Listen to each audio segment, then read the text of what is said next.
जब मर्द पकड़ा जाता है चीटिंग करते हुए, तो मर्द का यानी कहें, कपल का कह लें कि वो फिर दूसरे पे ये इल्ज़ाम क्यों लगाता है जी मैंने तुम्हारी वजह से ये किया।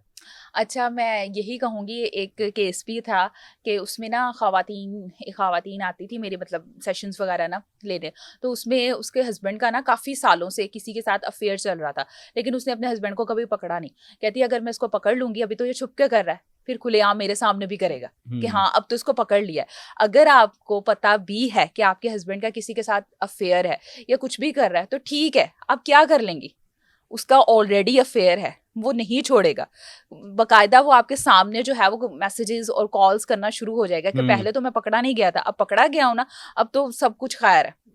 जिसने दूसरी शादी करने, उसने भी हर सूरत दूसरी शादी कर लेनी है। जिन्होंने एक्स्ट्रा मैरिटल अफेयर चलाने, उन्होंने भी हर सूरत चला लेने हैं। किसी की जोर जबरदस्ती से कभी भी कुछ नहीं होता, बल्कि जो खुद नेक्स्ट पर्सन है वो ट्रॉमाटाइज होता है, वो यही सोचता रहता है अभी उससे बात कर रहा होगा, अभी उसको मैसेज कर रहा होगा। भाई अगर कोई कुछ कर रहा है तो फिर करने दो।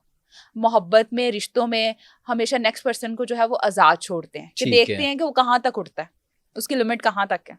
ये जो होता है प्यार, ये प्यार रहता है या सिर्फ एक लस्ट बन जाती है आजकल के टाइम पे?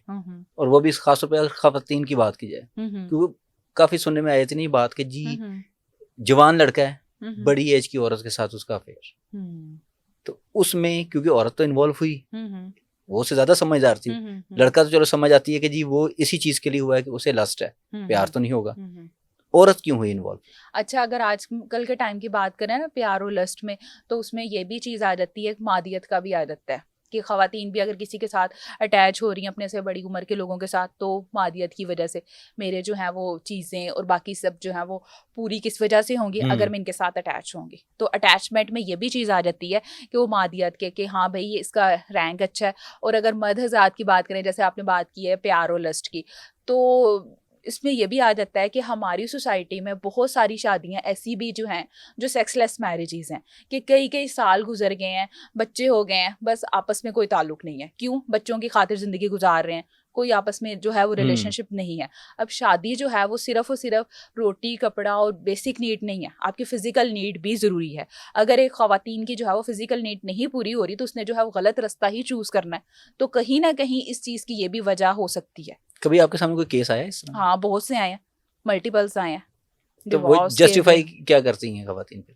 उनको यही लगता है, कहती कि अब जो हमारे हस्बैंड हैं तो वो मतलब प्रॉपर टाइम नहीं देते, हमारे जो पार्टनर हैं प्रॉपर टाइम नहीं देते, उनके पास हमारे लिए टाइम ही नहीं है। तो हमारी ये एक नीड है, हमने कहाँ से पूरी करनी है। कहती जैसे एक चोर है, वो रोटी चोरी कर लेता है, उसको बाद में गिल्ट होता है कि मैंने क्यों चोरी की। लेकिन इसी तरह हमें, हमारी भी ये ज़रूरत है। तो आपको पता है कहीं ना कहीं मेल से ज़्यादा फीमेल की ज़्यादा ज़रूरत होती है। फीमेल को कंट्रोल करना, अपने पीक लेवल पे जाना, उसके लिए ज़्यादा मुश्किल होता है कि वो कैसे कंट्रोल करें।